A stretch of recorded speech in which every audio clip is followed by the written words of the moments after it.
Hello, ladies and gentlemen. This is episode 26 of The Voice of Yamato, and it is currently 21:57, and we're recording this 22nd of April, 4 days away from my brother's birthday.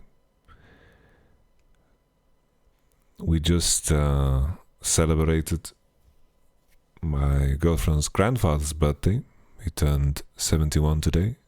We were in his garden. In Swedish we call a place like that a kolonilott. I don't know how that translates, but basically it's just a garden with like a garden house that you have. And it was very nice.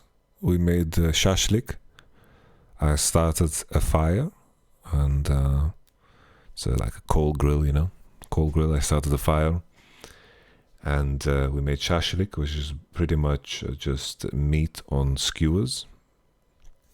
It's just meat on skewers, and we had olivier, which is like a salad with potato and eggs and mayo and so forth, and then a salad with feta cheese and tomatoes and cucumber and all of that jazz, you know. And then there was a bunch of other stuff, you know.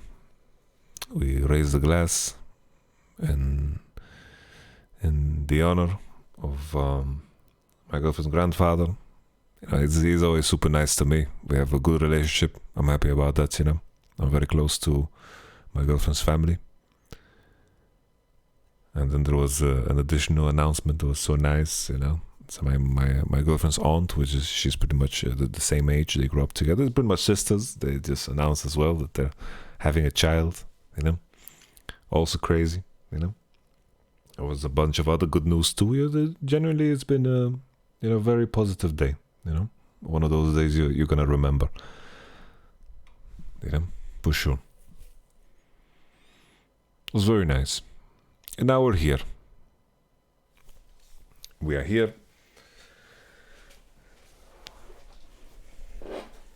And we're talking. You know, the last time we did this, you know, I understand people were not so happy, right?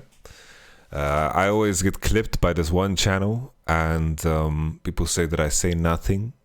And I get that, you know.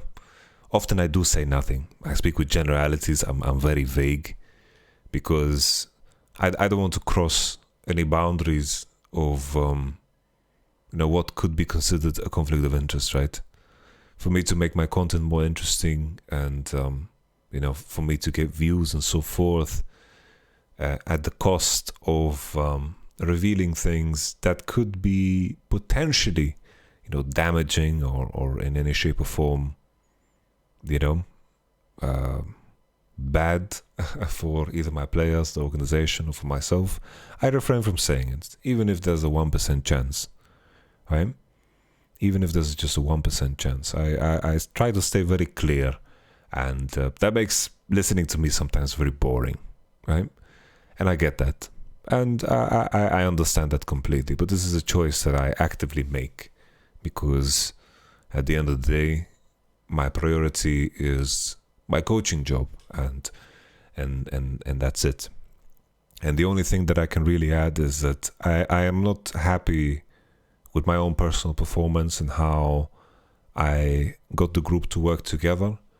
We were always tested, right? And there were moments in time where things worked and we were very good. But coming into the last week, you get tested the hardest, when you get into those best of fives. And what I built up in terms of what the group wasn't enough coming into the end. And I have to rethink all of it, I have to rethink all of it. So I blame myself, and I've done a lot of reflecting. And on my end, I've already learned so much, And as long as I keep getting the opportunity to try my best, I will continue to do so. And coming into the next summer split, I always get asked the question if changes are coming. I don't want to make any changes. This wasn't a roster problem. This was just, you know, a problem of us not being together enough and not being a strong enough group to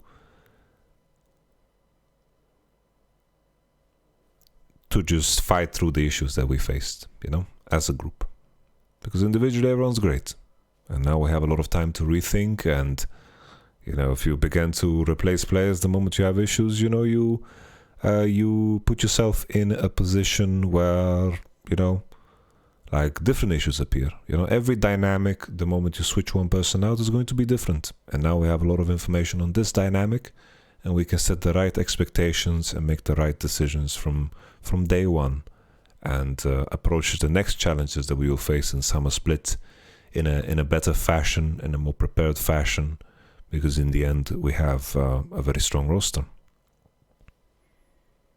And that's all I can say, right? That's all I can say. Maybe in the future, you know, when we look back at those games and we look through history, you know, I look back at my own history, then maybe there will be a larger conversation. But now it's, you know, still relevant to what we're going to do in summer, and that's important.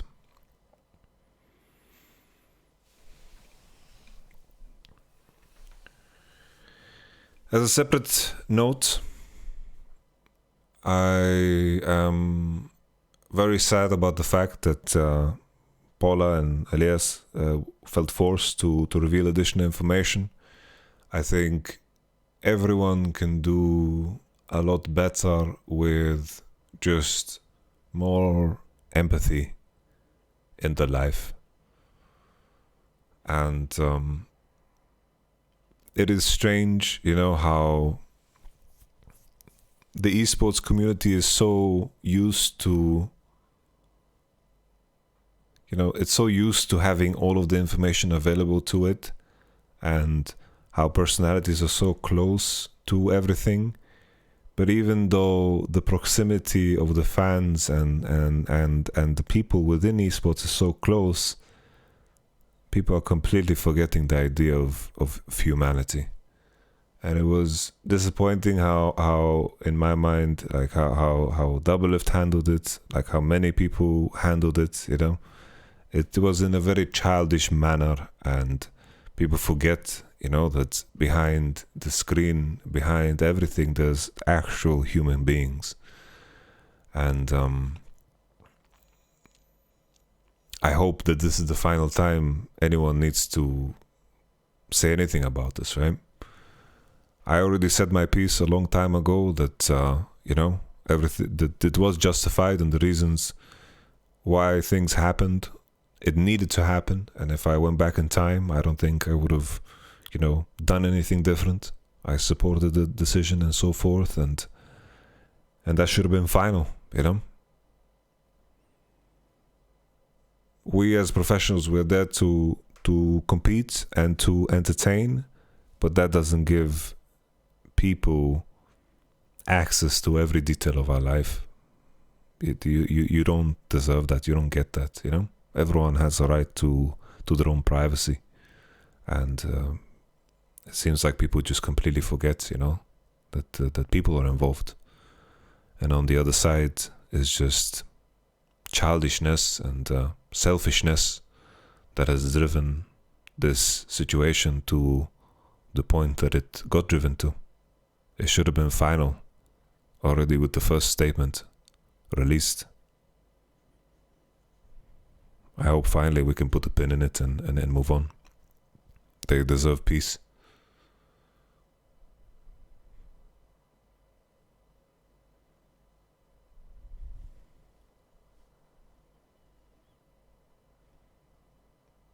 Sometimes the esports community is, they behave like vultures, you know.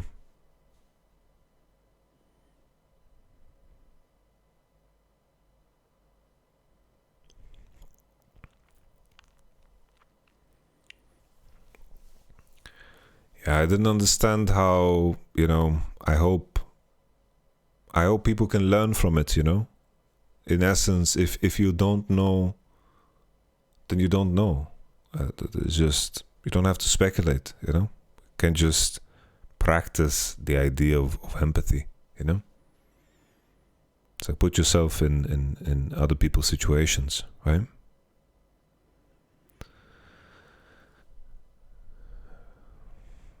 You never know what someone is going through and why they do what they do, right?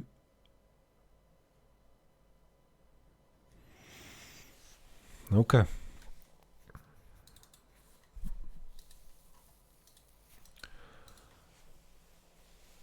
Challenger queue has been a big topic.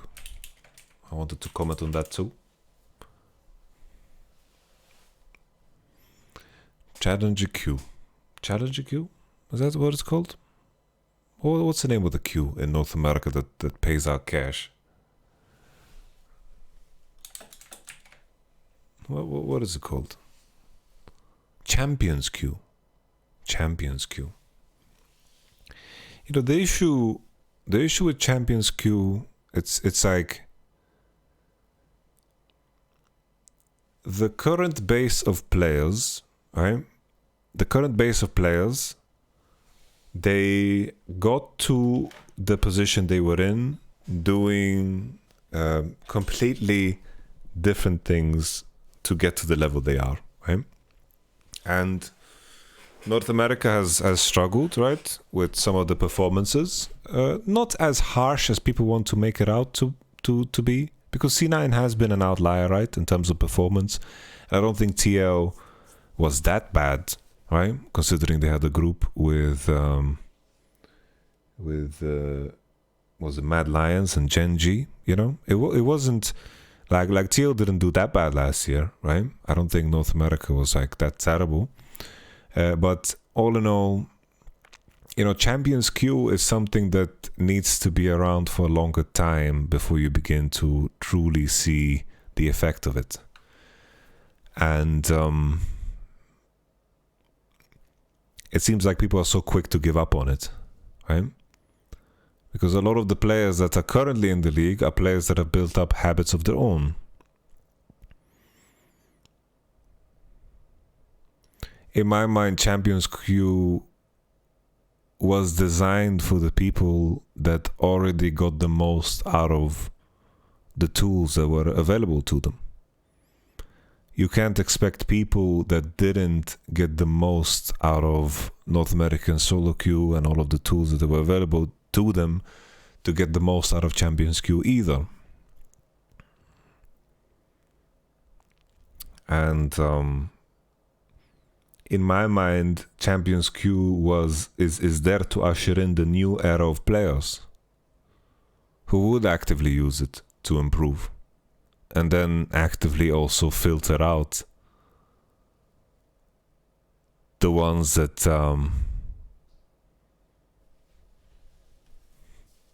just don't belong.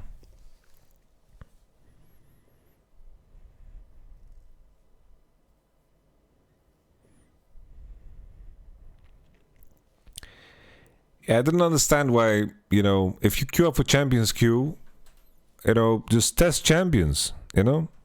Be fine with being bad. Like, who cares? You know? So you get to play with a low-ping environment. I think people got a bit too frightened by it, you know? Like, bro, if I was sprinting it down, testing champs and that shit, I wouldn't give a damn. I would just do it for practice purposes. The MMR system is kind of crap, right? I think that's fair feedback. But in my mind, you can't expect people to get the most out of Champions queue if they didn't get the most out of everything that was already available to them, you know?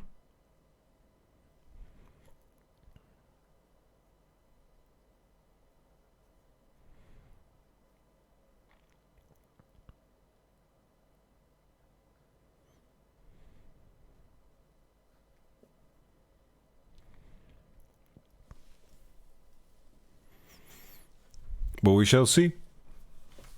I think the Champions queue thing is it's an interesting experiment, you know, because it really showcases the underlying mentality of the average player in North America.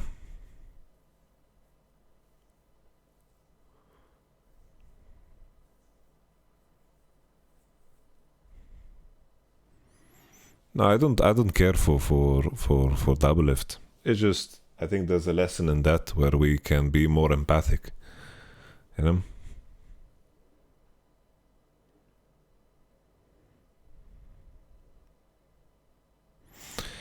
It is weird that they need to attach a financial incentive to it, but it's not a bad thing if you can, right? It should be inherently a positive thing.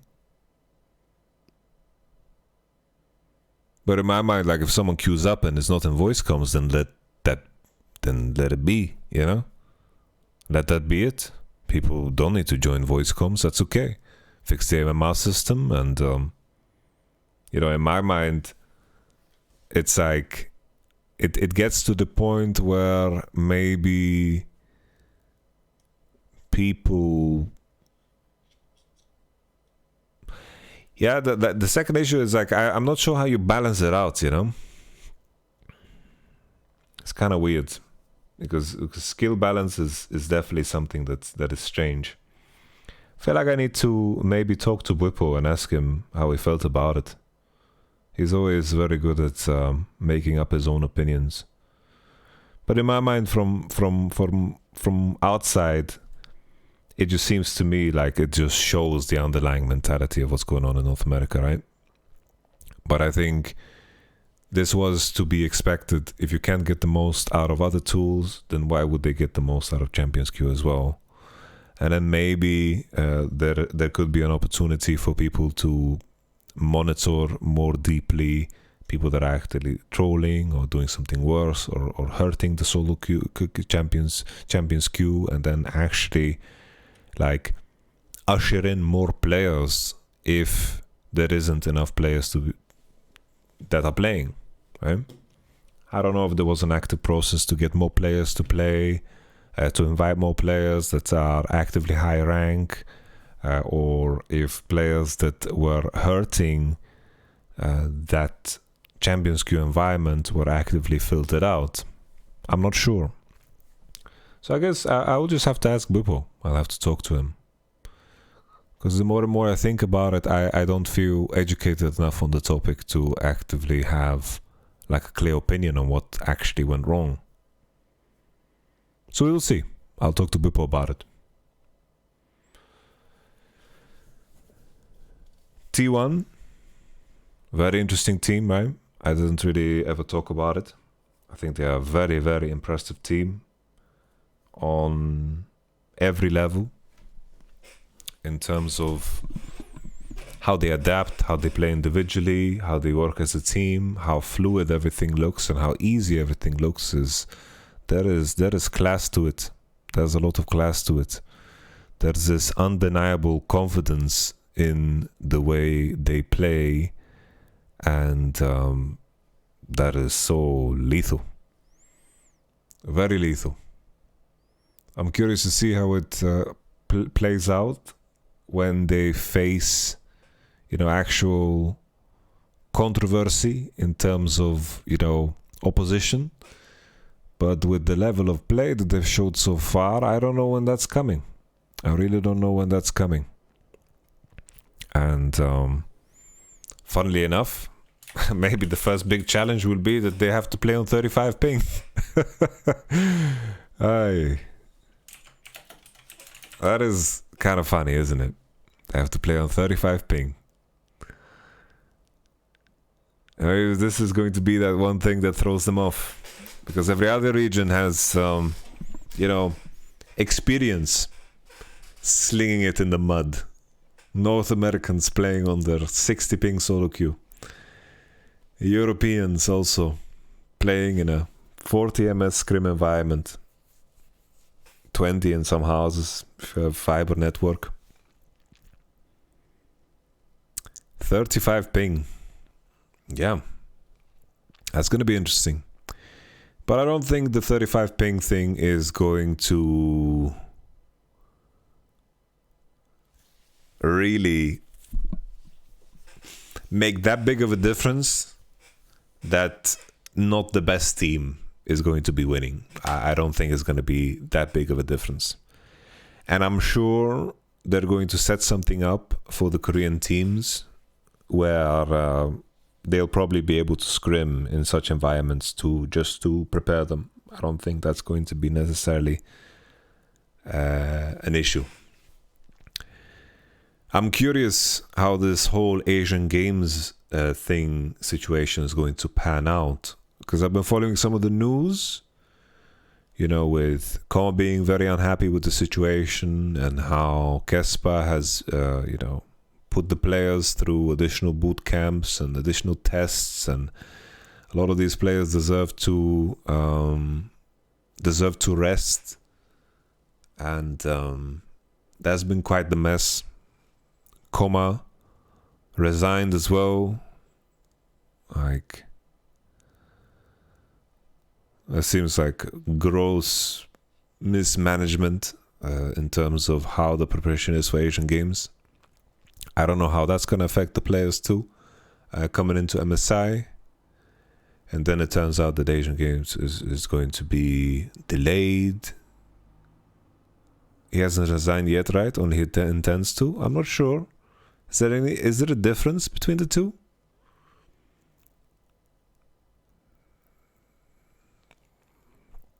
Yeah, from outside, I've always had the impression that Koma really protects his players and cares for his players. Valentin Martinez, thank you very much for your subscription. It's kind of weird. I don't get it in the mini feed, but I got it as an animation. It's very strange.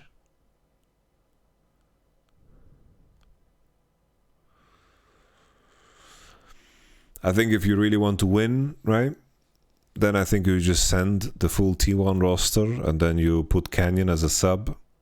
And I think that's it, you know. If you get to send 6 people, I think Canyon is one of the best players in the world. So it definitely puts Honor in a strange spot. Like, I think it's unfair to ask Honor to be better than Canyon. I think Canyon is in the conversation for the best individual player in the last 2 years. Canyon is an absolute machine, but I think it's a no-brainer to just bring the full T1 roster and have Canyon as a sub, right? I think that would be the go-to. And that's in no shape or form to take anything away from Honor, because he's fucking good too. He's very good as well. Very strong player. But Canyon is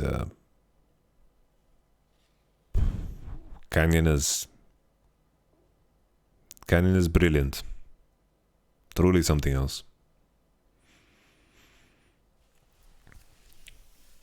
Yeah, the LPL final is going to be interesting. Very interesting. You know, it's crazy how it's gone.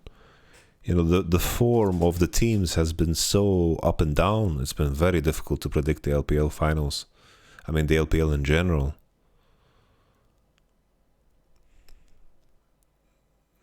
And between Toppies was an RNG, tough one to predict too. But my heart is asking RNG to go. Just for historical purposes. Need to see RNG versus T1. That would be very nice. Xiaohu mid lane. Xiaohu, Caps, and Faker. The legends of mid lane from each of the regions. And then RNG get to defend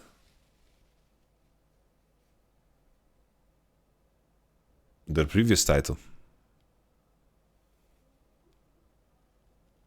There will be a lot of good storylines.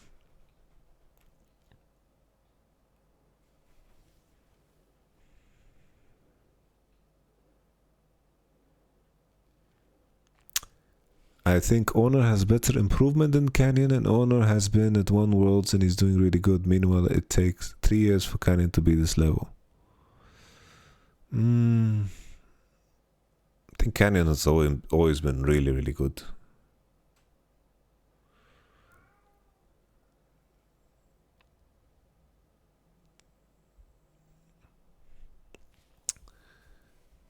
But okay. G2 at MSI, you know, I think G2 is a very strong team. Obviously, individually, they are not going to be able to match up too well, right? But I don't think that is going to matter too much if they practice smart. Meaning, if they figure out quickly what they want to play and how the meta is going to look like for them, which I believe that they can do and was a big part of why they had a lot of success in the EU playoffs, I think they can definitely steal games. I don't think you can count out G2. There's a lot of experience on that team. I think they have a very strong staff as well behind them, and I think they also have a very good energy about them. Very good energy about them that they seem very optimistic, right? Even though they might face difficult mountains, it definitely requires a very specific mentality to have as a group to go through the lower bracket the way they did. And in situations where they've been considered the underdog, they've managed to do well. So I think definitely they could potentially do some damage. But of course, on paper, they're going to be the third best team at the tournament. And maybe you can even argue that, some of the rosters that North America can send, like if TL send their roster, that's a monster roster, right?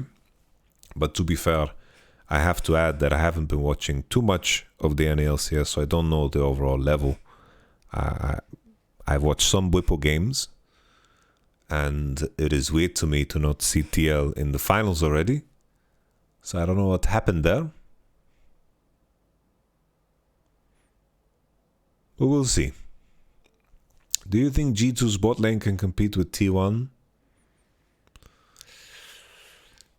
It's hard to imagine. Very hard to imagine.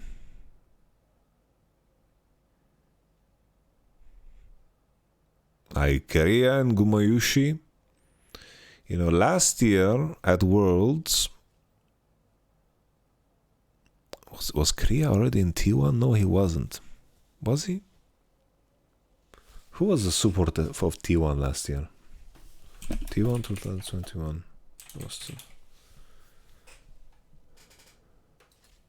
He was, right? He was already there, Korea. Yeah. Last year in scrims, the only two bot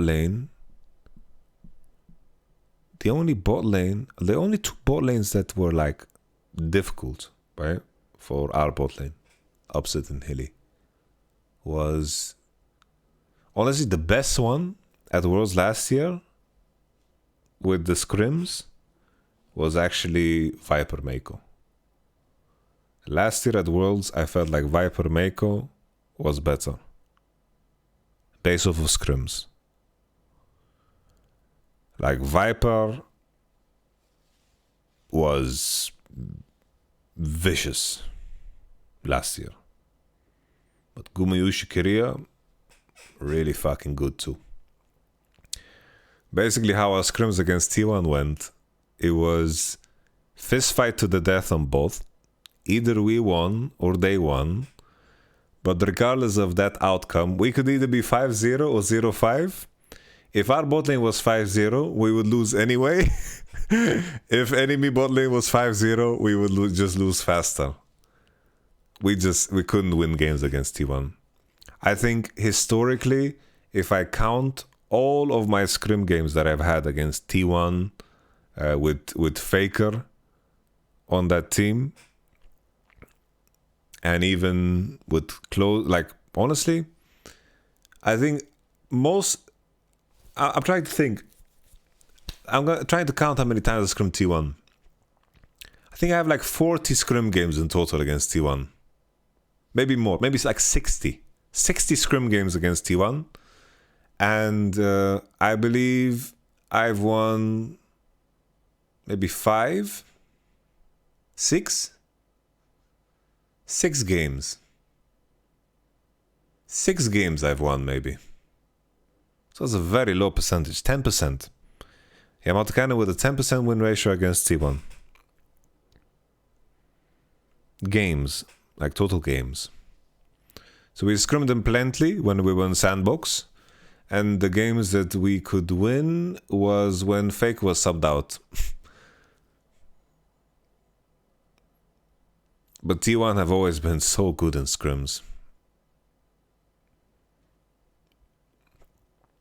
And then we won one. I believe we won one game.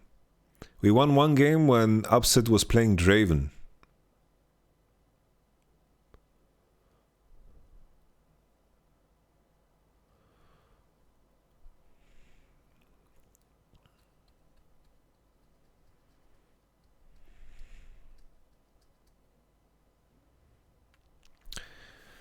Is it worth for them to scrim against you?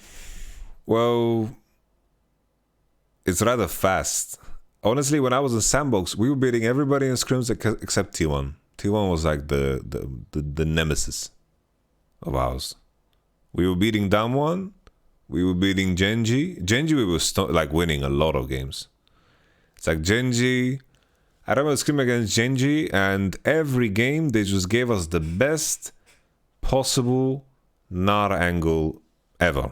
It's like every game was like, yo, this is a perfect Gnar game. Enemy top jungle is Renekton and Volibear. We're gonna just pick Gnar and you're gonna kite them like the dogs they are. And I was like, Summit, just gonna play Gnar here, okay? Perfect.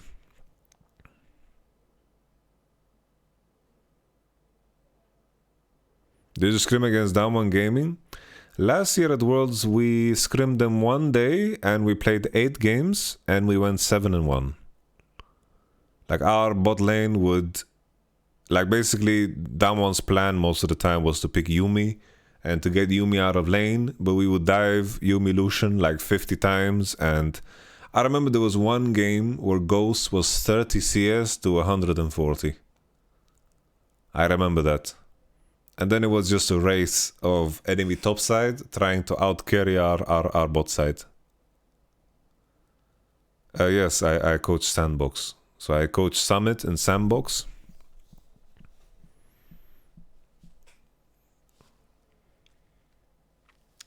But okay.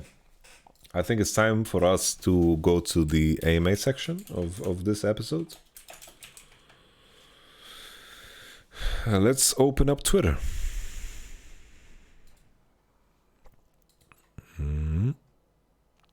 Let's check it out.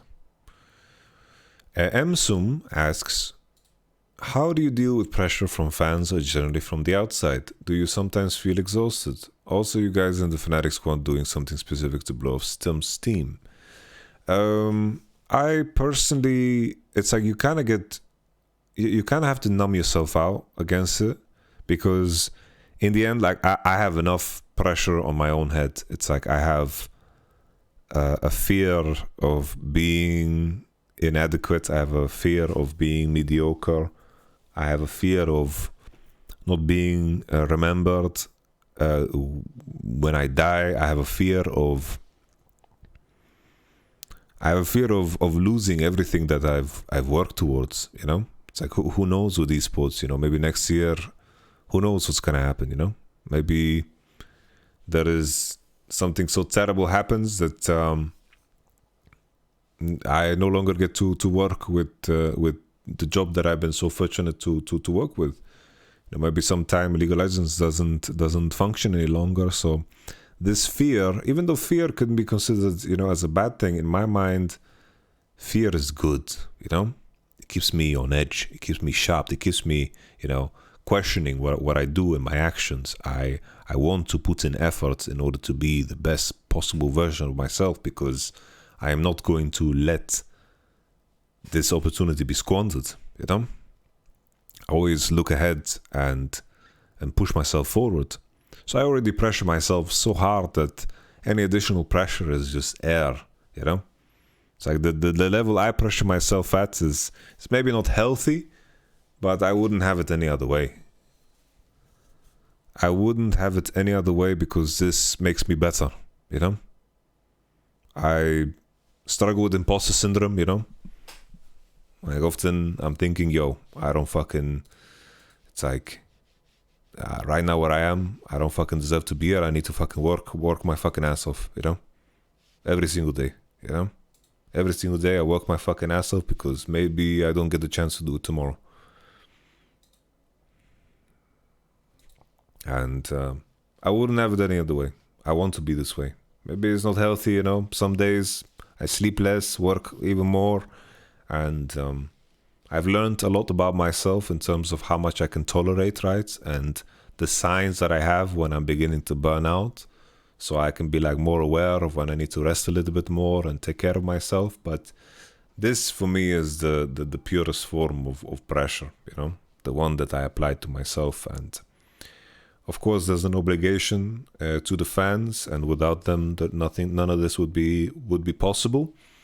But I am very empathic to the fans. Anyone that is just you know, writing at me, talking bad about me or something, I understand, you know, this is coming from a place of passion. They want to yield a certain result, and they attach their emotion to the things that are accessible, and I happen to be accessible. So I understand that part, you know. It's like whenever fans are angry at me or something like this, that's okay. I can completely relate and understand it. So I don't mind. I think empathy is so powerful, you know? You can try to relate to the situation and try to understand why someone is doing something, and it will become easier to tolerate and easier to maneuver around. Because in the end, nothing is personal. Nothing is personal. When someone is yelling anger at you, this is, you know, just a manifestation of this person's whole life and experience that led them up to that moment. And you just in that moment maybe managed to press some specific buttons that made them angry, you know. And in that shape or form, it's not really personal, right? And as long as you can separate yourself from that, you can begin to view things in a different light. And this is what I always try to do when it comes to, you know, anger or hatred or something like this.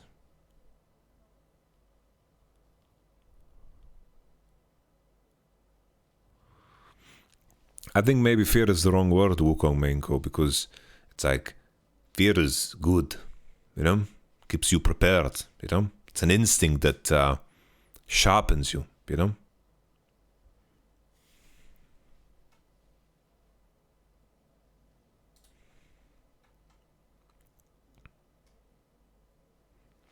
Next question, Rabbit, my man. Any tips for times when you're unmotivated to do literally anything productive? Well, it depends on where you're at, right? Sometimes you need to rest, and if you feel... It's like motivation is always secondary. Motivation comes after you've started. And if you're having a hard time getting productive for a longer period, you know, I suggest start slow. Good decisions accumulate, they compound. If you are at the lowest of low, maybe just go for a 5-minute walk. You brush your teeth, maybe you just take a shower. You just take a good decision. Try to make a good decision. Drink water. Go for a little walk. Go out in the sun. Wash your face. It can be as simple as that. And then that effect, you know, that energy that you can gain from just moving in the right direction can inspire you to do more.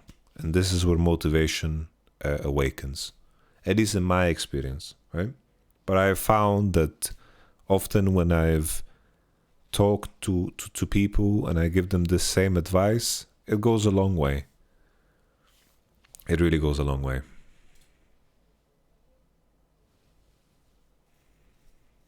And it's completely okay to have shitty days. That's normal.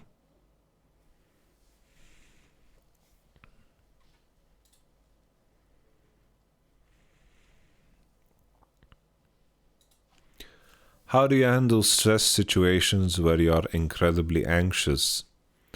So this is once again, that is also like another question that is going to differ from person to person. But what I've found helpful is you have to try to strengthen your mind in how you shape thoughts and how you interpret thoughts. I think it goes a long way to basically the quality of your thinking really goes a long way. It's like if every circumstance, if you're faced with a situation that is inherently bad, trying to switch that into an opportunity to view it positively gives you, it just, generally speaking, makes you feel better, right? This is not necessarily tied to anxiety, which was your question, but the reason I bring this up is, in my experience, the more and more you try to view circumstances in a more positive light, in a more optimistic light, and you just improve the quality of your thinking, it also helps with managing stress and anxiety as well. Because in my experience, once again, this is of course differs from person to person. I know usually, like when I have conversations about this topic, of course I'm not like a therapist or a psychologist. I'm not educated on this topic at all. Of course it differs from person to person, but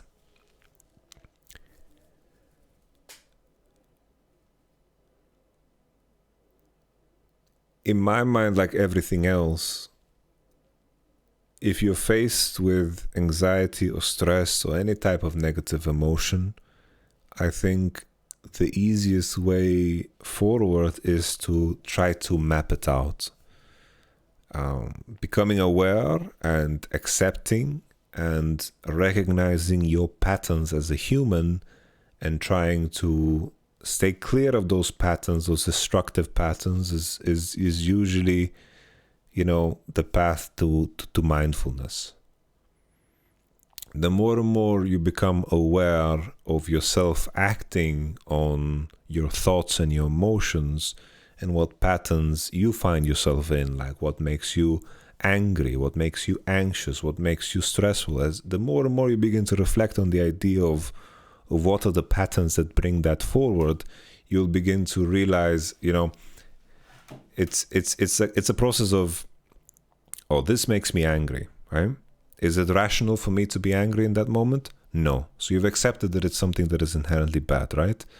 And the next time that situation occurs, maybe due to that reflection, you'll begin to recognize that in that moment, that thought occurs and you have a chance to take a different decision and not act on those emotions, right? So always the process for me is mapping out, why am I feeling a certain way? Why did I act on my emotions in this manner? Was it rational? Was this action that I took in junction with what I believe is correct, in junction with my values and what I believe is right? No. Then I'm going to begin to try to remember that pattern, and for next time try to face those thoughts and emotions with a clear decision. And this is why mindfulness is so important.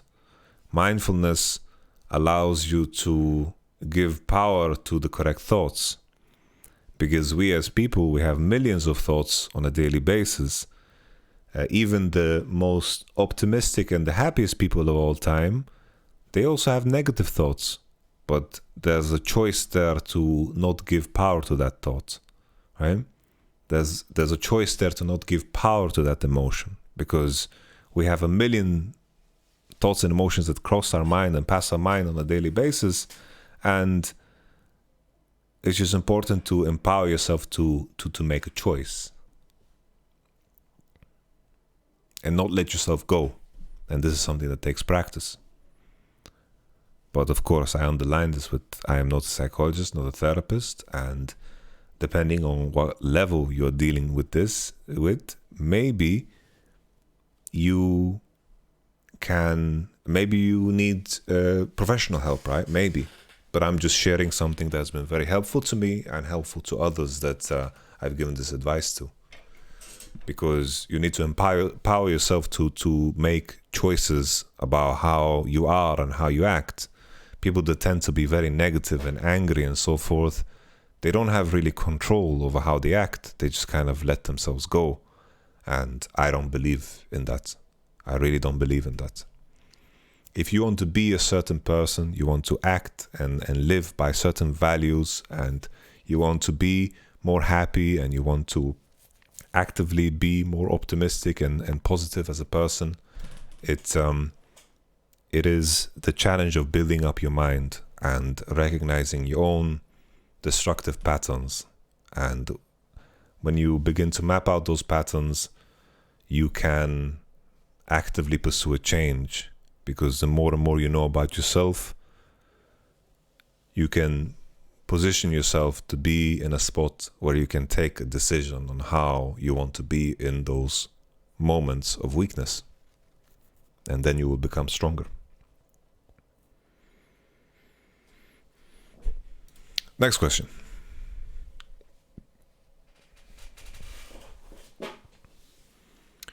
Richard Loch asks, there is without a doubt a lot of hate towards Fnatic. How would you like to see the community evolve to support pro players and their aspirations to avoid the sport becoming toxic like football? I think it's just tribalism. You know, I think that's just tribalism, and that's how humans are. I think expecting that to change is very tough.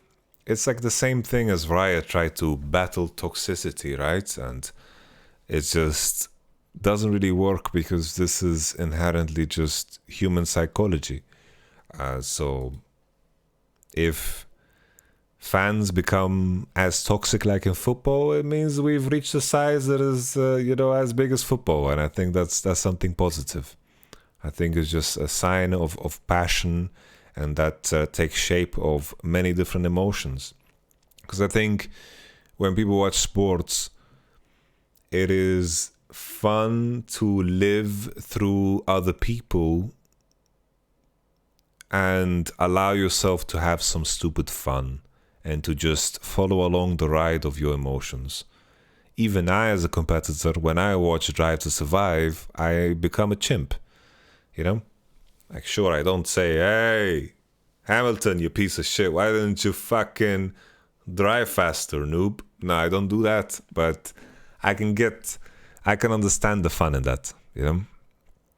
And I think as long as it doesn't turn into something psychotic where people, dox people, or like, this SWAT people, whatever the fuck, something that is inherently dangerous, I don't think that's, that I think it's fine, really. Next question. Meramin asks, why haven't you won a title yet in your career? A very long career, by the way. Wow, by the way, very long career, by the way, he says. Even with this super team in spring, I think this was definitely the best opportunity for me to win a title. But there is a lot of variables at stake, right? And I always try to do my best with the rosters that I have. And that is all I can do. And so far that hasn't been enough to win a title, but I will keep trying. And as to why, me doing my best just hasn't been enough. And it has gotten me far. I've played in a couple of finals, but not enough to push across the finish line. And I think a lot of things need to align in order for that to happen. And I feel myself getting better and better and closer every year. And at the end of the day, that's all I can ask for.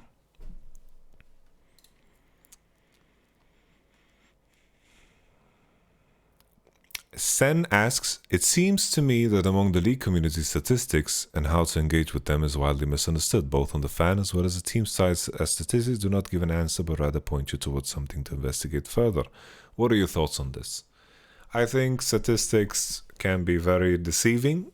I think statistics, as you mentioned, I think it is definitely like a point of, it's just a point of inspiration, really.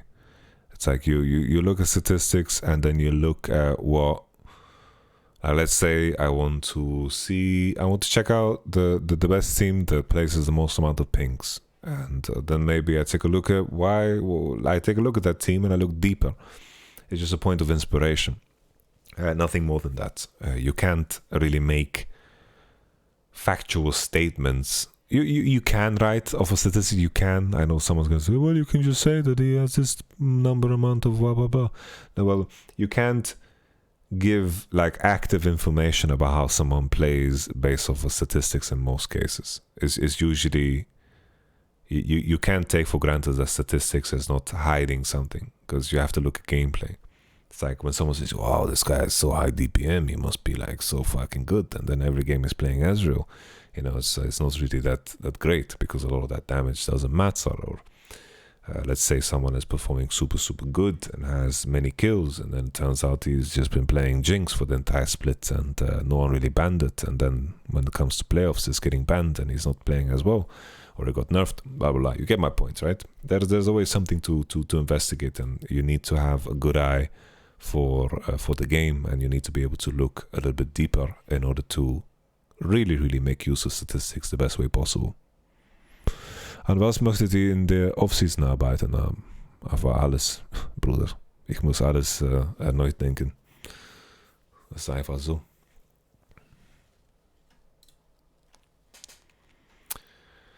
Who is the captain of Fnatic? Out of context, John asks. I assume that someone is designed to shot call and calm down the team. From voice comes it seems it's either Hilly 35%, Humanoid 35%, and the rest is either Wundo or Razork.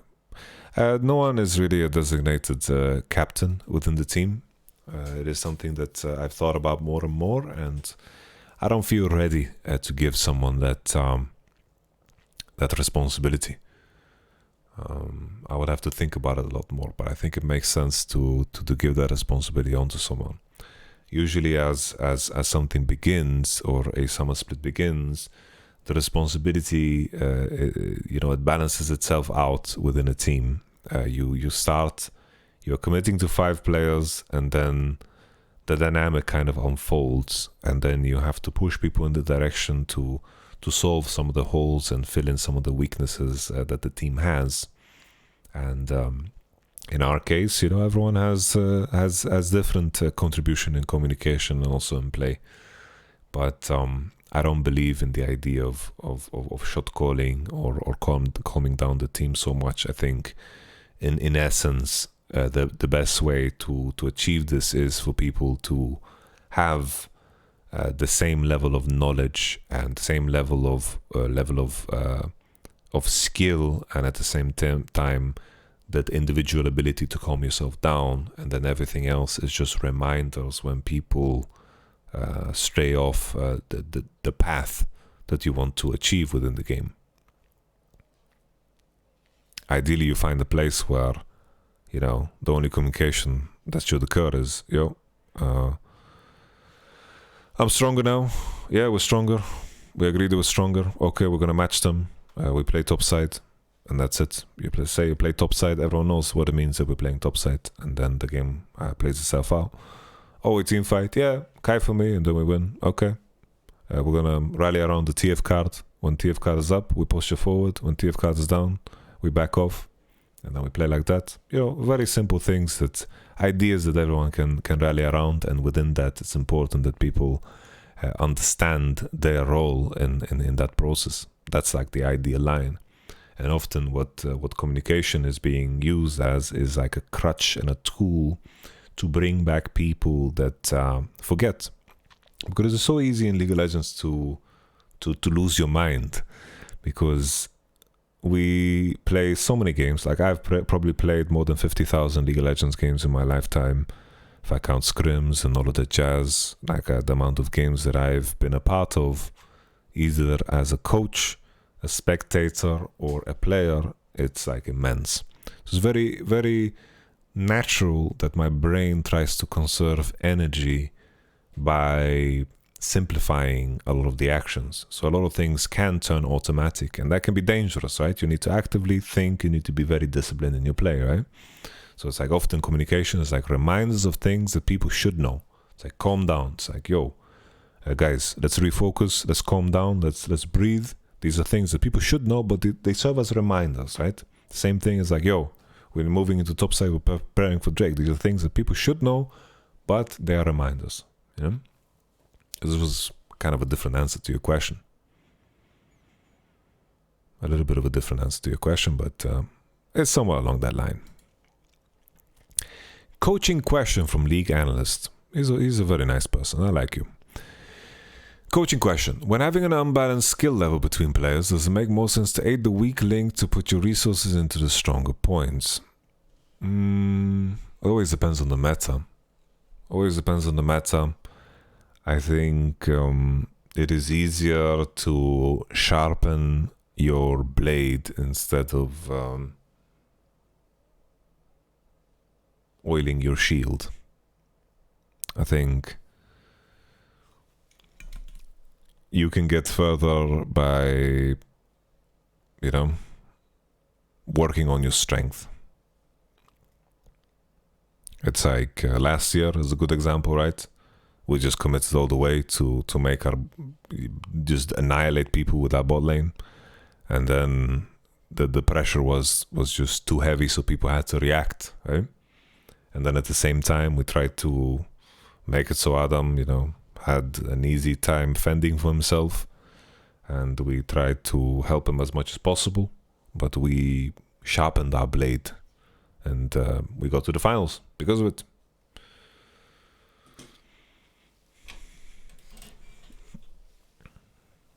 Jakob Kaminski asks, why we saw completely different team after game 2 versus Rogue, and it lasted to the end of the playoffs. Team without spirit, charisma, and an idea how to play the game. As I mentioned many times, and hopefully for the last time now, we were not strong enough as a group to deal with the situation that we faced against Rogue after we lost that game 3. We spiraled. We didn't know how to bounce back. We lost confidence. We weren't so sure about things that we were sure about. They hit us right in the jugular, and the week in preparation coming into that last weekend wasn't as good as it needed to be in order for us to bounce back in preparation for G2. So we definitely lost a lot of ourselves on that day, and I think even though that week was so important, the week ahead of that time was even of more importance, because they need to be used to prepare us for anything that we might face along the way. And as a group, we were not ready to lose against Rogue in the fashion that we did, and we couldn't bounce back, and I blame myself for that. Monkey asks, is there inherent order in nature, or is it all chaos and chance? I believe there is order.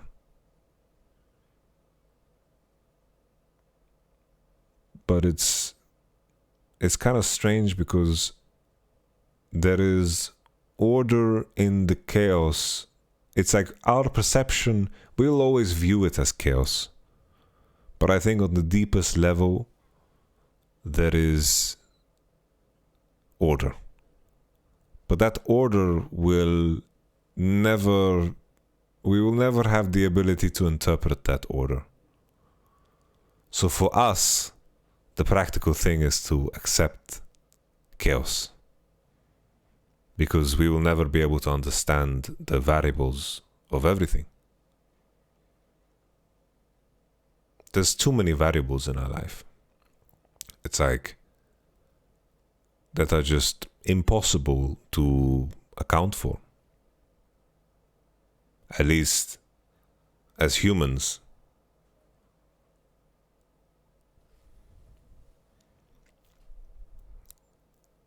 This is as far as our perception goes. That's why now, like with artificial intelligence, and maybe in the future we will be replaced by robots, robots might be able to see the order. But as humans, we can't. We will never be able to.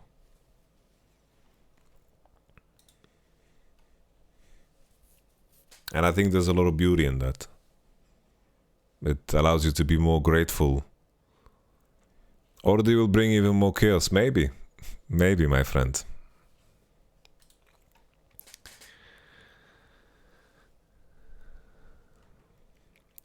Job Siegman asks, hey Yamato, how much of coaching would you say is being a team manager, facilitating team atmosphere, leadership and general teamwork, and how much is strategic guidance, draft strategy, macro, etc.? Does this differ per coach? I think it definitely differs by coach, but on my end, I feel like it differs per situation. It's like I've been in teams where I've had the liberty to focus more on draft strategy and macro. And then there's been teams where I've been more forced to, not forced, but it's been more beneficial for me to work on facilitating team atmosphere, leadership, and general teamwork. So it definitely depends on the dynamic that you're working with, the players that you're working with. But on the higher end, I feel like it's more often the team atmosphere and leadership and general teamwork. For example, in this current group, there's a lot of game knowledge there at hand already with the players that you're working with. I don't need to teach humanoid how to play the game. So the focus most of the time becomes, how the group functions and how the team atmosphere is and so forth. And once again, this is something that I didn't manage to do so well this split. Don Rayner asks, due to overindulgence in social media and other quick fix information, my attention span is shortening at alarming rate. What is the best way to combat this? I would say do nothing. Do nothing. When I say do nothing, literally do nothing. Just sit. Or just walk. No music, no podcast, no nothing. Allow yourself to be as nature intended. And then, in the beginning, it will be hard. You'll want to distract yourself. You'll reach for your phone. You'll want to keep your mind occupied. But eventually, you'll find peace.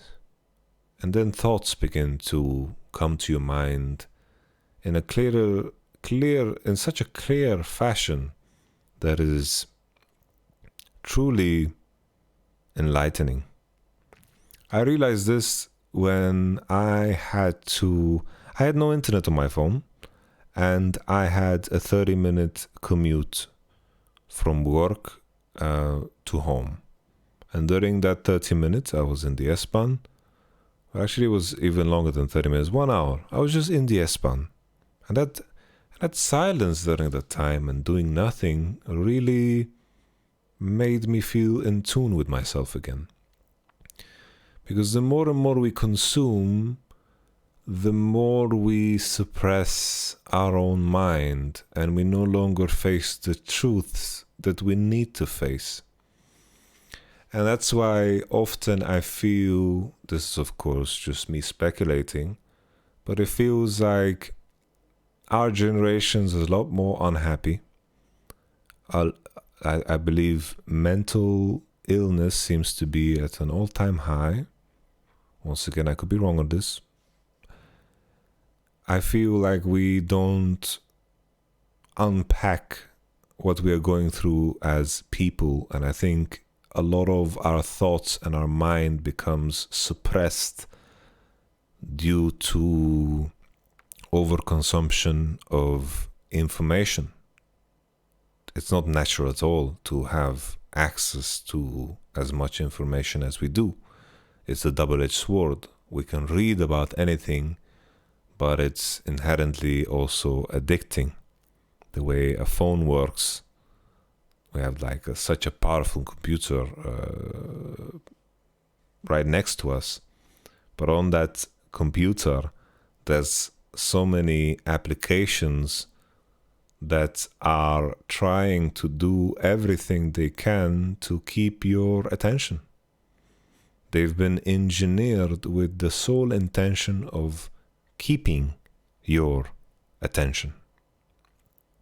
And that is, the harsh realization that everyone needs to come to terms with, because it is not really bringing us any value. Going on Twitter, TikTok is not giving us any value. How many TikTok recipes have you watched where someone's making chocolate chip cookies in a cup in the microwave, and then they say watch part 2 before it's even finished, and you're just there annoyed because you wasted your time, and then you look at the next video and you forgot that it even happened, and then 2 hours have passed. We've all been there, because these applications have been designed to capture your attention. That's what gives them value. Your attention is a very important commodity. Take care of your attention. Allow yourself to do nothing, and your mind, you'll realize how powerful your mind is. Really. Take breaks from everything and do nothing. Doing nothing for 1 hour, it can be a great challenge, but it'll be so rewarding. We have so many hours in a day, and so many of these hours are just wasted away, and they just disappear, and they do not become memorable or at all. And probably these hours didn't move you in the direction that you wanted to move in. And there's a lot of potential in that. If you take 1 hour to do something for yourself in a day, what you can accomplish over a couple of years is insane. Let's say you want to learn how to play piano. If you practice 1 hour a day, you make sure that you practice 1 hour a day, you will learn how to play piano eventually. I assure you. And just be careful with your attention. Truly. Be very careful with it. And meditation is another one of those things that helps with this.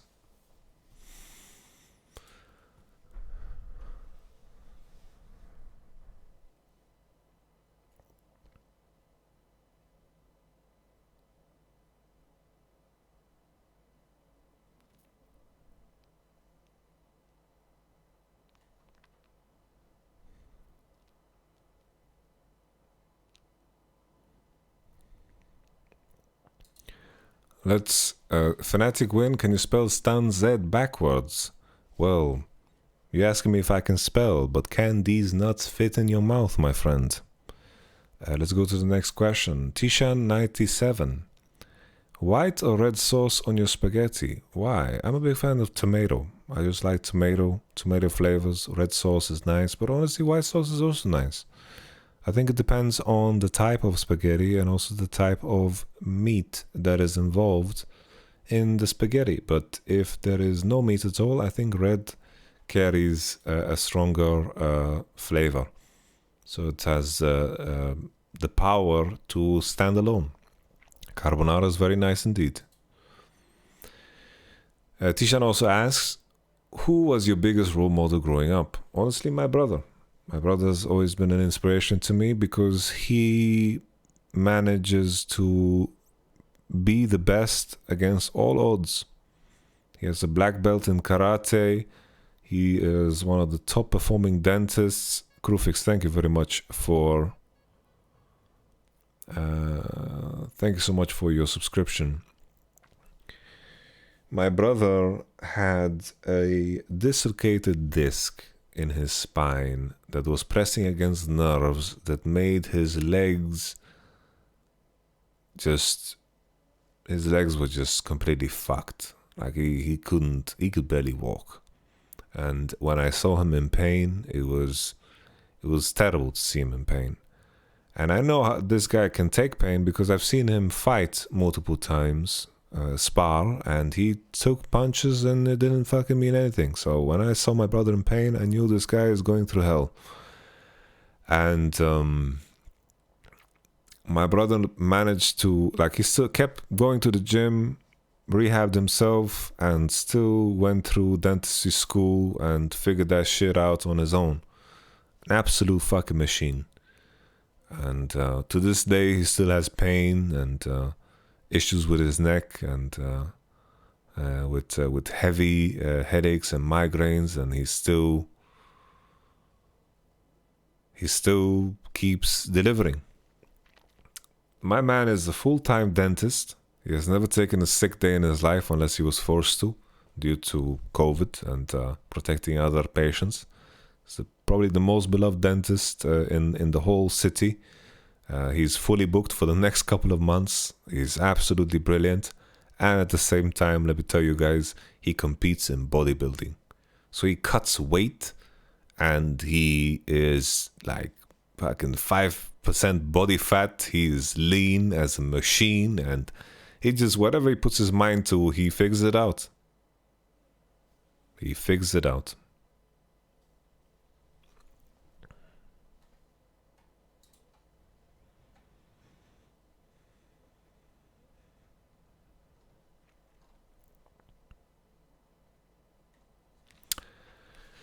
Kraken, what's the best advice you've ever received from a coach, mentor, role model? Well,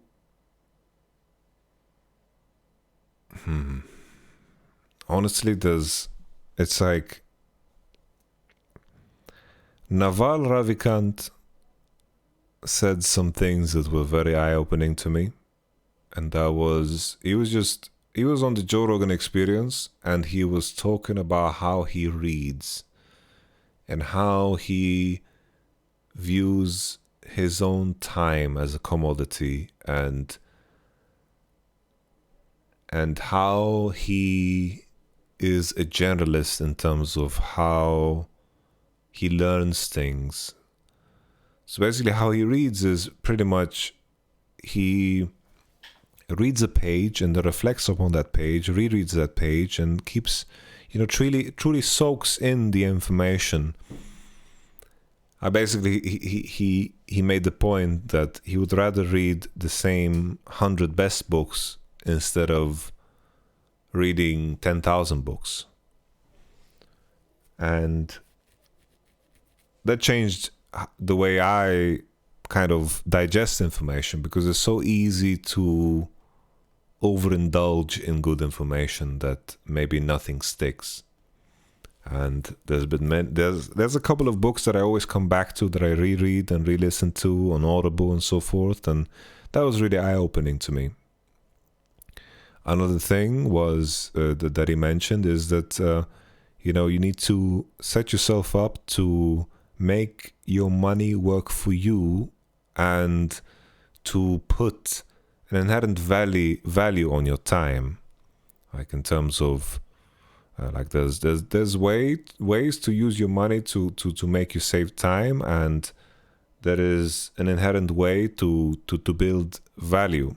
And I cannot do justice what Naval, this man Naval has said. So I recommend that you go out and check him out. I think there's a series called How to Get Rich that is on YouTube, and I recommend that you check it out. It's truly very, very nice to listen to. Another thing has been like a saying that is very important to me as a person is, conquer the enemy within and the enemy of outside will do you no harm. I think most of our demons are on the inside, and the quality of our thinking is something that takes practice. And I think a lot of people don't give themselves enough credit in terms of how strong they could potentially be and how much of an impact they can have on their future and where they are moving. A lot of things are up to chance, for sure, but we can increase our odds by strengthening ourselves. A lot of people see themselves as victims, and I think that's sad.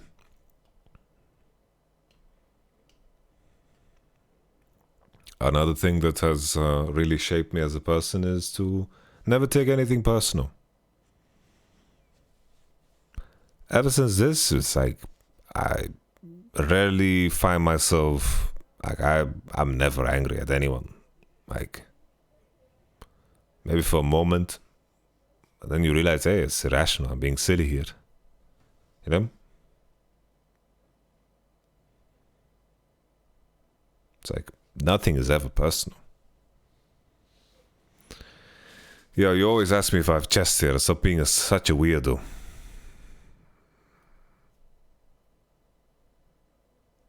That's what the cringe Stoics believe.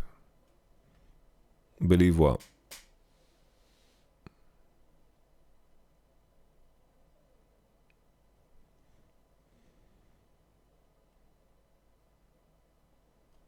What do they believe? I don't know how to say that word. Their emotions.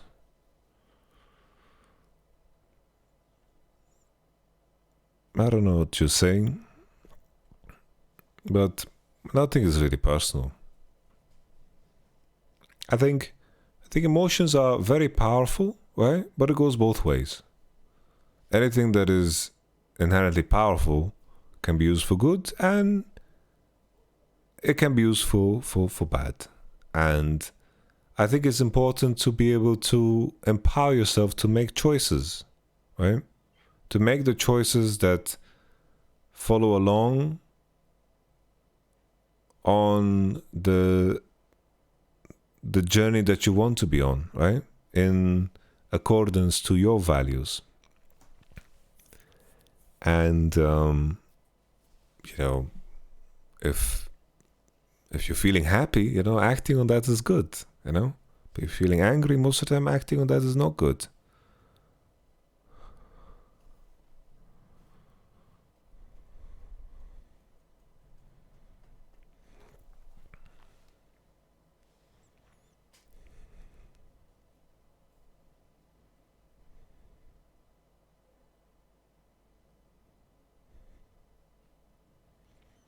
I definitely don't think it's good to be angry. I don't think it's good to be, you know, it's like you can always flip it somehow, right? Love is a very good emotion, you know? It's powerful, you know? Being angry is good. Some people are assholes. Well, I disagree. Of course, there's nuance to each situation, but if you want to take the best possible decisions, it's important to remain rational.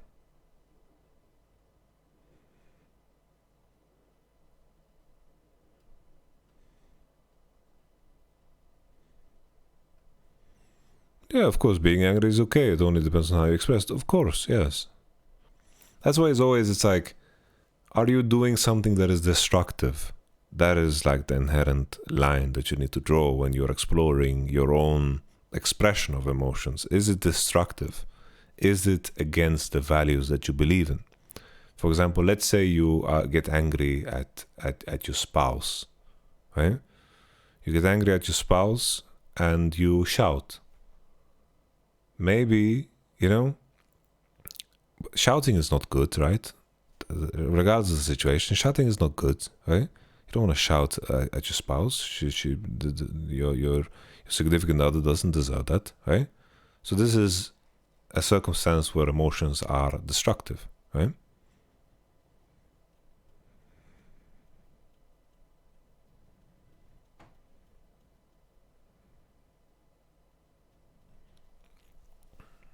Emotions are fine. It's just when they become destructive, that's where you draw the line.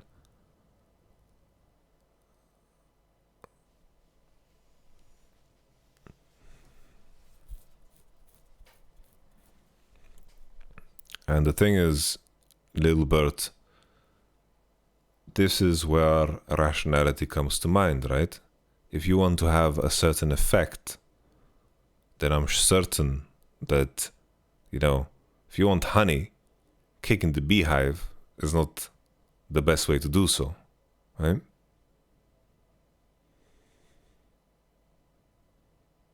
That's all I'm saying.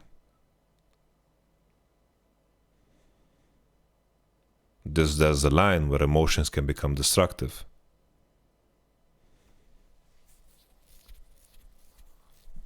But nevertheless, I think we move on.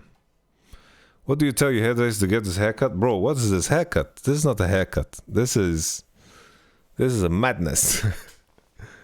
This is a crazy madness right here.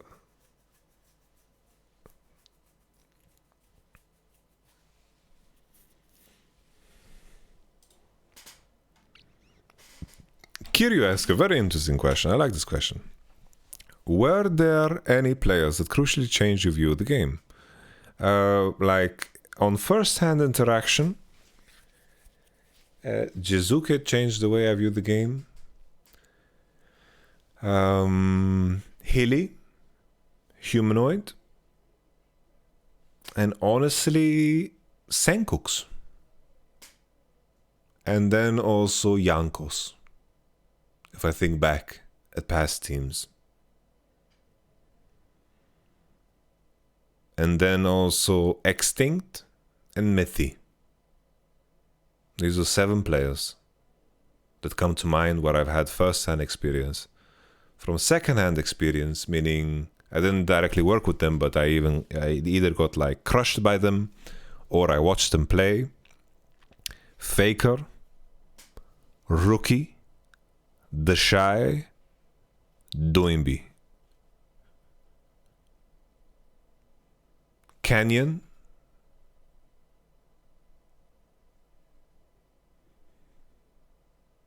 Mata,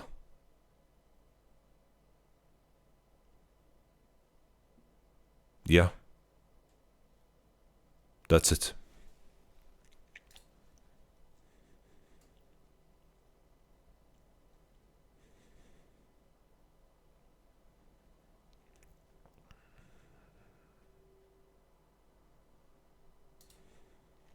What's your dream vacation? Chesney asks.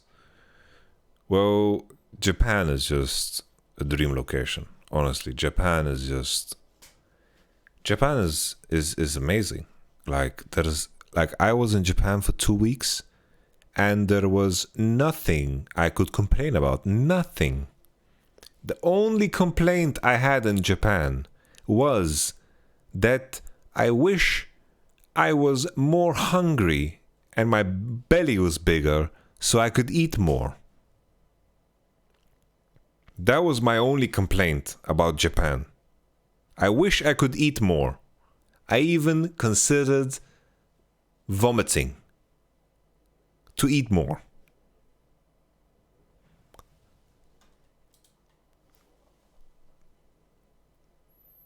Japan. I've been to Japan. I want to go back. I want to go back.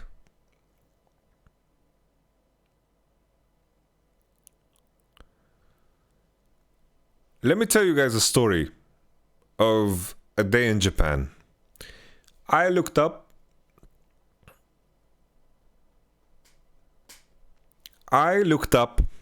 an insane sushi place. We had to wait 4 hours to get in. 4 hours to get in. We ate our food. Next day, we waited 4 hours again. That's how fucking delicious this food was. It was out of this world, man. It ruined sushi. It just ruined sushi. I ate at the best sushi place in Berlin. I'm like, what the fuck is this? This is sacrilegious. This is terrible. This is not acceptable.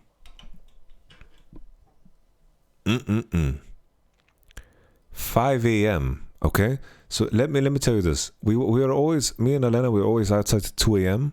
I legit woke up 5, 6 in the morning. 5, 6 in the morning, I just woke up and I just started walking outside. They have these machines, okay, with hot beverages. They've figured out the perfect temperature to keep these drinks at, to have like that precise flavor. You know when you drink tea and it's just it's warm, it's really hot, but it doesn't burn you, just at that edge, and that's exactly what you want to drink a tea. That's where they maintain the temperature of the beverage. And I had this like lemon tea drink, fucking smashed a shit ton of sugar into it, they did for sure, but I was drinking this tea drink every single day. Oh my goodness. And just the culture of everything is just, oh my god. Like the people, it just seems like everyone gives so many fucks about whatever job you have. You're the CEO of a company, you're sweeping the floors. Doesn't matter. Everyone did it with pristine care.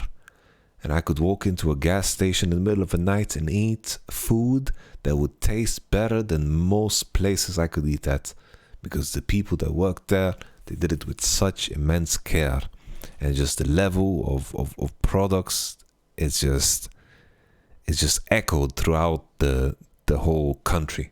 And this was my impression of it. And just, I was in love. I'm in love with Japan. I'm in love with Japan. Ah.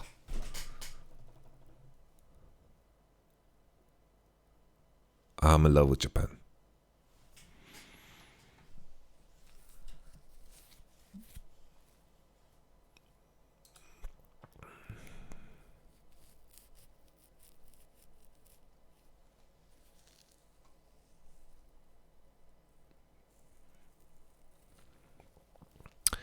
Just Super asks, if you were not in esports, what would you be doing?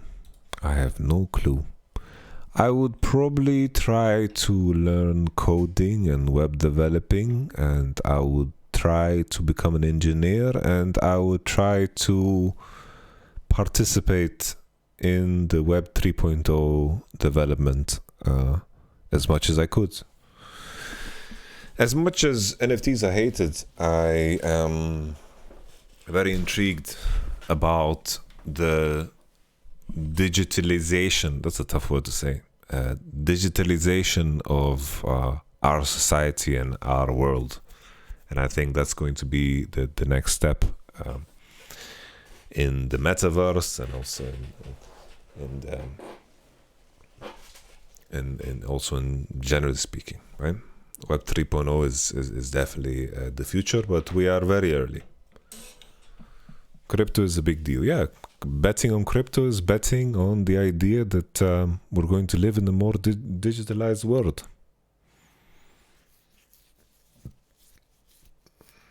Who is the real Yamato? YamatoCannon, Yamato's death. Well, I came before him, so he's my baby boy. Yamato's death is my baby boy. I'm proud of his big-ass forehead. And I'm waiting for the day he beats me in chess.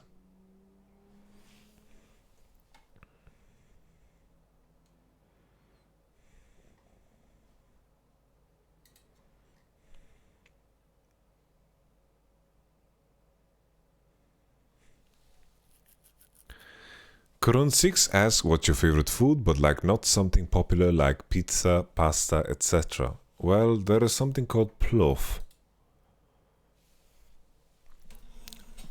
plov. So basically, I believe it's Kazakish. So it's from Kazakhstan, I believe. And it's basically you cook like rice and lamb and garlic and onion and carrots. You cook it under, like inside, like this metal dome, and then there's a fire just spanking at it, and it's just being cooked for hours and hours, and it just tastes so damn good. Oh. Ooh. Nifms. Are you ever concerned crypto could be used against us? If governments mandate crypto as the main currency, they can also take it away if society acts up.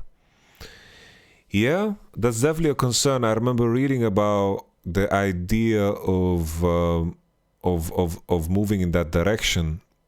If governments begin to mandate cryptos and they have their own cryptos, I remember there would be like a limit on how much you can spend on certain things.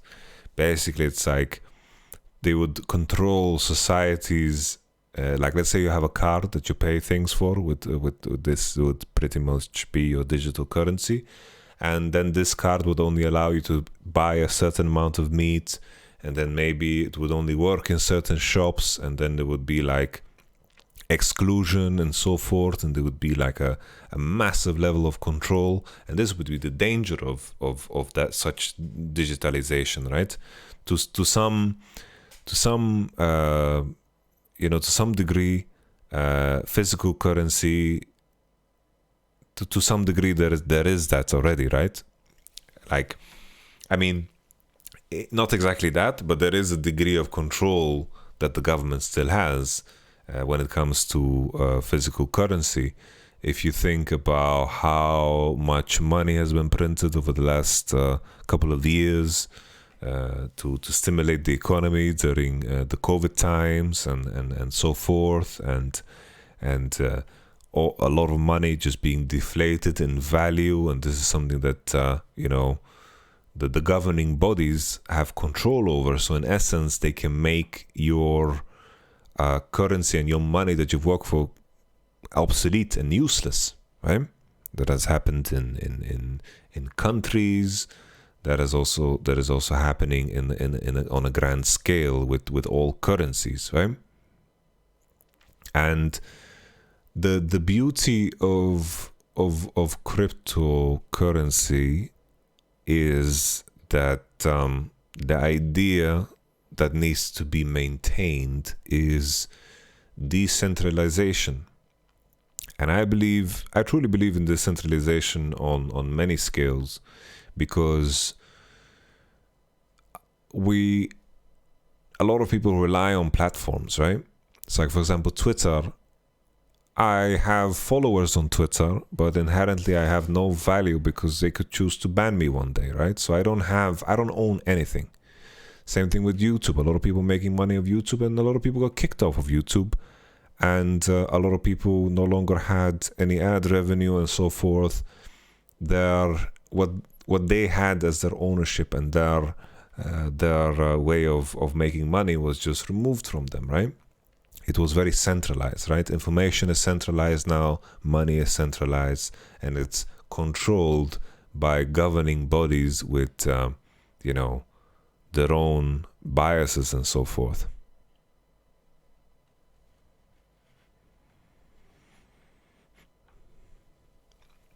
And in my mind, I think, and I hope that we move towards a world where, everything becomes decentralized.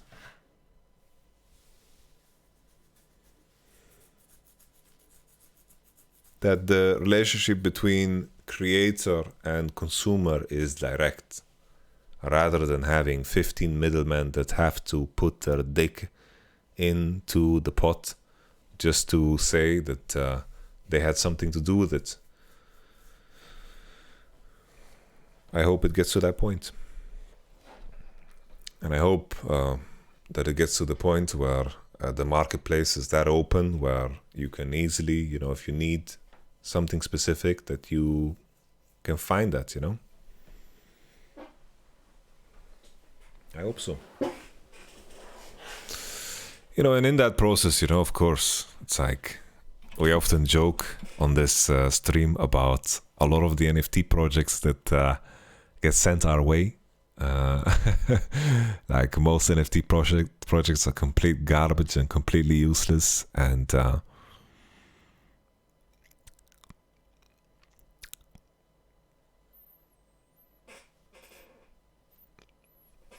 but I can see a world, you know, where Web 3.0 is going to be, you know, it's going to be the future.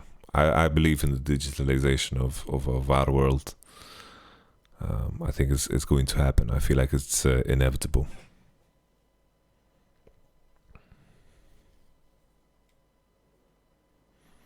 I hope my new NFT project will be entertaining for people. So what you cooking up, Sami? What's you cooking? Web 3.0 is essentially the decentralization of the web.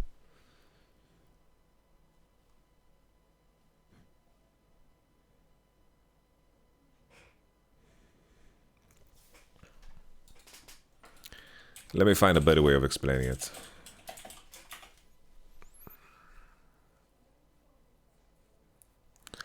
It is basically the utilization of like blockchain technology.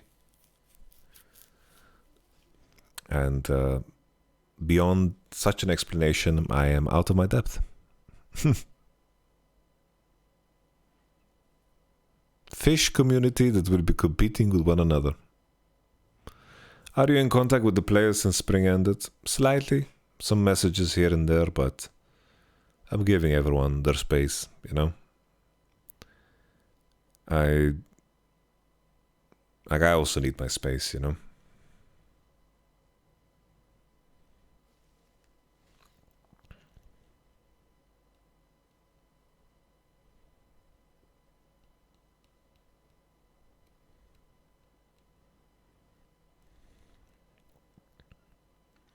Yeah, the transparency part of it is quite beautiful.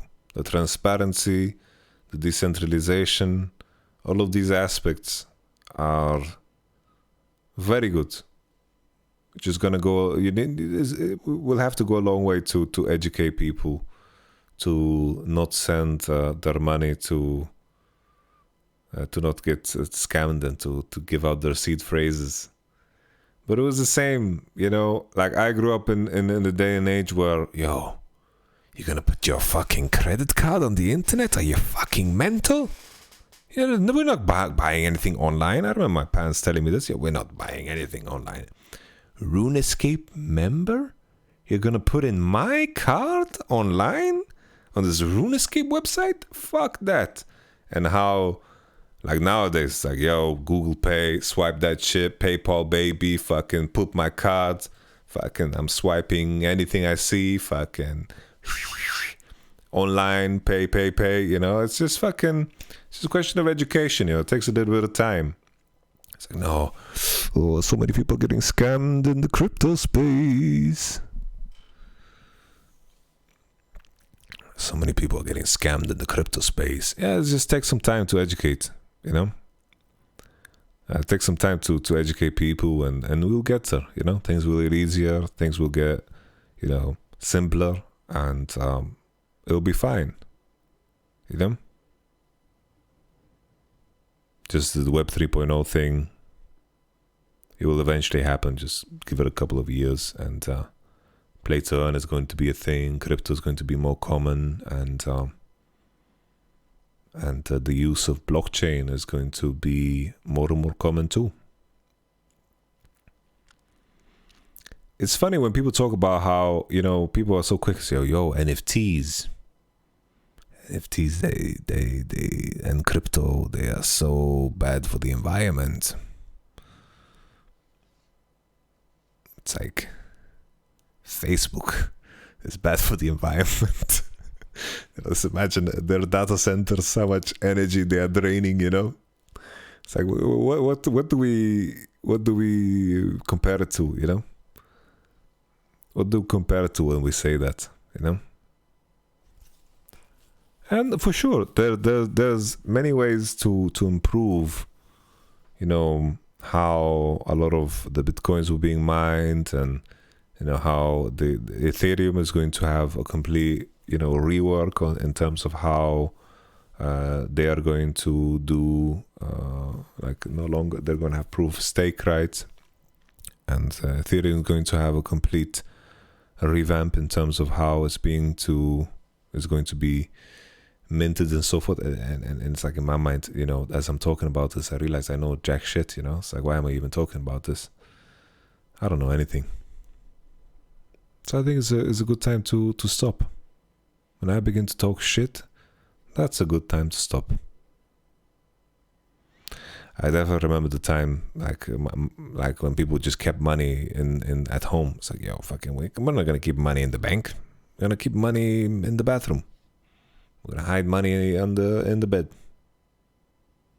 That was hilarious. Good times.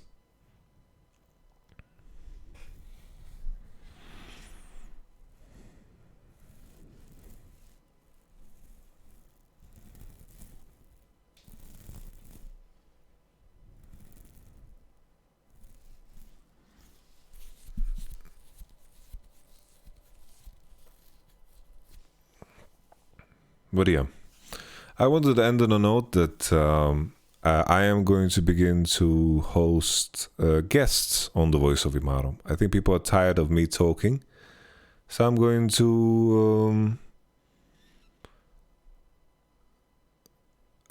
to invite guests, and the first guest we're going to have is Atlas.